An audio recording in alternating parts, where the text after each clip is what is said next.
It's been a hot minute since I posted a video, and there's been a good reason for that, but mostly it's been a lot of hand-wringing and delays on my part. I'm sorry. I have been wrestling with the management of the 3 tanks that I now have. I've also been fretting about the increased amount of water suspended in glass surrounding my living room. After all, this is where I keep some of my most beloved electronics, and a lot of stuff that doesn't concern the shrimp. That's all longhand for I keep adding tanks to my living space. Add to that the fact that my newer tanks have gone through some troubled growth and death phases, setting me back months at a time in some of the cases. So now I have one 10-gallon planted tank with fluorite dark substrate, one 30-gallon planted tank with fluval stratum, and one 20-gallon hybrid tank with sand, and a smaller fluval stratum planter in the middle. Each tank has performed differently, and unfortunately I also have different filtration on each of them, creating a difficult to measure and impossible to control set of variables that have been slowly driving me mad. I'm keeping shrimp after all, so things should be somewhat easy. And about the only tank that I have that's been performing perfectly over the past year is that 30-gallon tank with the fluval stratum, layered 2 inches across the bottom.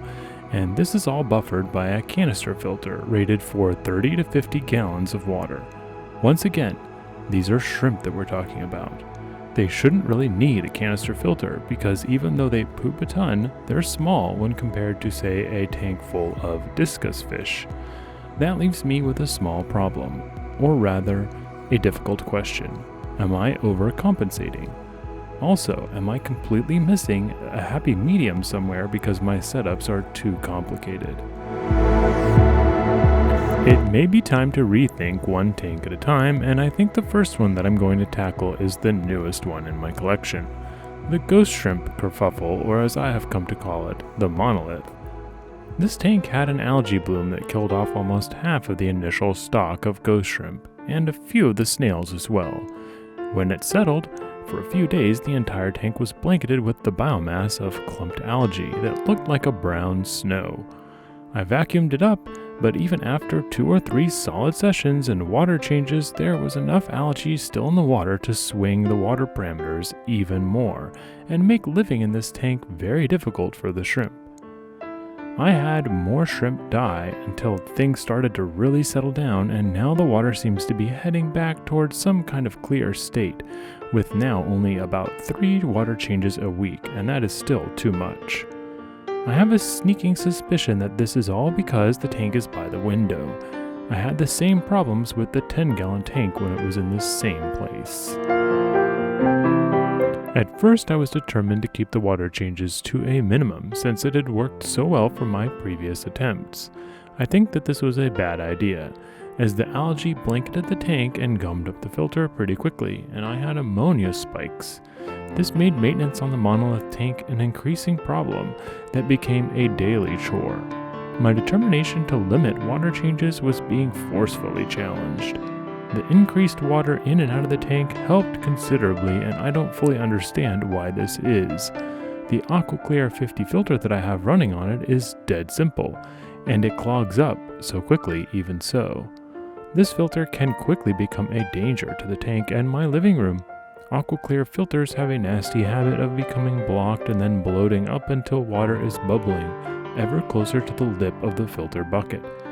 There is no emergency spillway like on other hang-on back filters, so if the main bucket becomes blocked or just packed weirdly, it can force water up and over the edge in the back, creating a flood in your living room.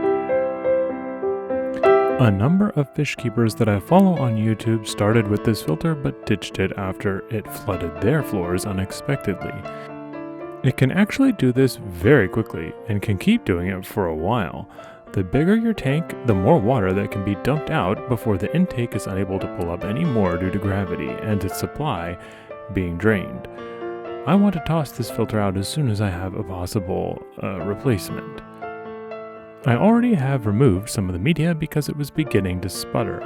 I have a few options to fix things nice and quick and get these ghost shrimp into the home that they deserve. I think that because they're close to the window and the natural light streaming in, that they would benefit from some more robust filtration. A lot of movement in the water won't be something that the ghost shrimp are hurt by either. I know that the consensus is that keeping shrimp should be as simple as stirring a bucket of water and tossing in the shrimp and you're good to go, but I think that that is damaging to the community and keeps entry into the hobby purposely obtuse. People have trouble, and then they're met in the community with a ton of different conflicting anecdotes. The biggest misconception is that because person A can get by with a 10-gallon tank housing over 100 shrimp on nothing more than a sponge filter, and that everyone else should be able to do the same. It's important to remember that everyone's setup is different. There are a couple of successful breeders that use nothing but dechlorinated tap water, and they add the water conditioner directly to the tank after changes. Then there are people who breed shrimp in sealed environments with exact water temperatures and parameters. Overall, I think if your shrimp are not dying and they have good coloration, then you're probably on the right path. For my 20-gallon tank, I think that I would like to increase almost all of the water flow and filtration, at least for the time being.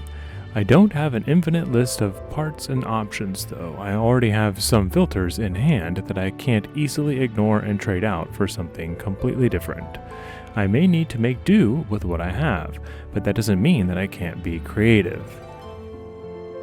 I'm going to take the filter that I have running on my 30-gallon tank and put it on one of the two tanks that I don't have a filter or canister filter on.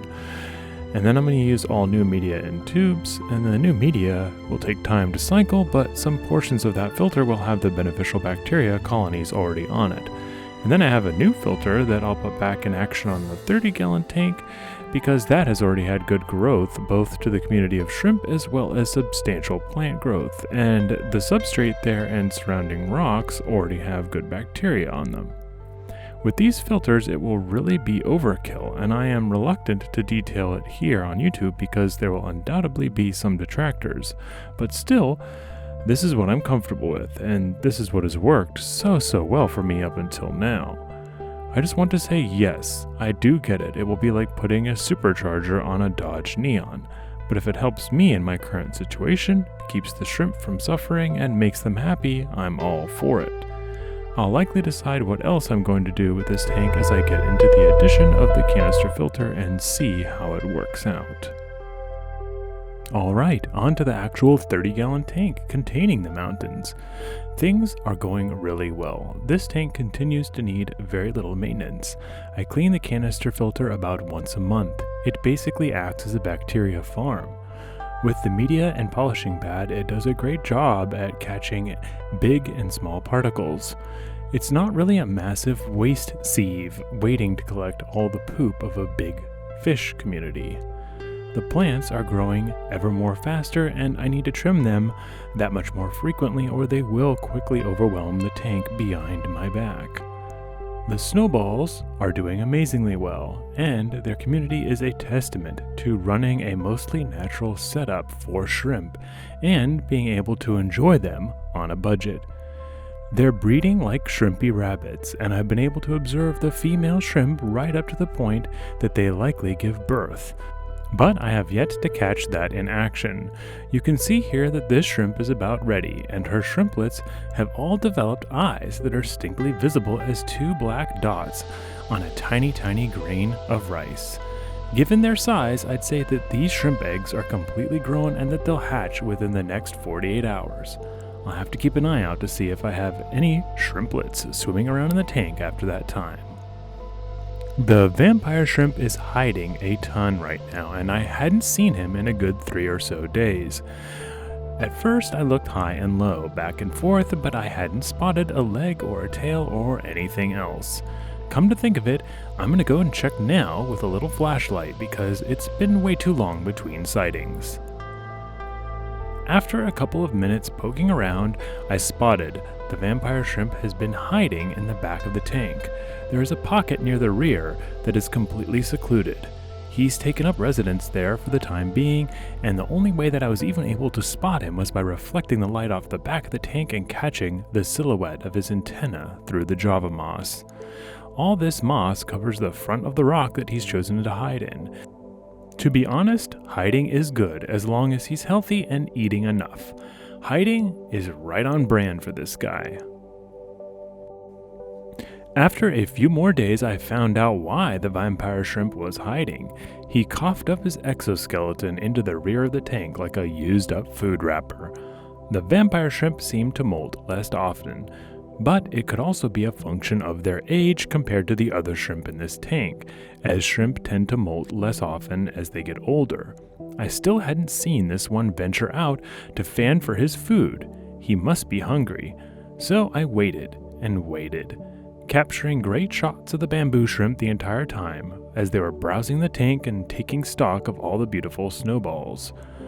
This one afternoon, I spotted the telltale milk white shell of the vampire shrimp sticking out of the side of the rocks though. I ran to get a better look, but he scuttled away so fast that I was afraid that I had scared him pretty good and wouldn't get another chance to film him in good light for a few days. I then placed the camera and just walked away, waiting for him to get comfortable once again. After about 6 minutes of waiting and recording the entire time, he ventured back out and began to feed. I'd say that this is about 24 hours after he molted, so they're probably feeling a lot better and a little bit less vulnerable. It's good to see that the vampire shrimp is getting to eat and that they're vibrant and healthful. Overall, it's a really good sign for this tank.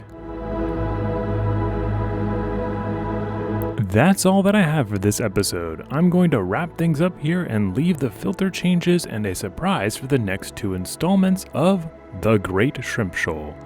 I hope and suggest that you subscribe and stick around, as I love to make these videos and I want you to enjoy watching them. Good night and sweet shrimpy dreams.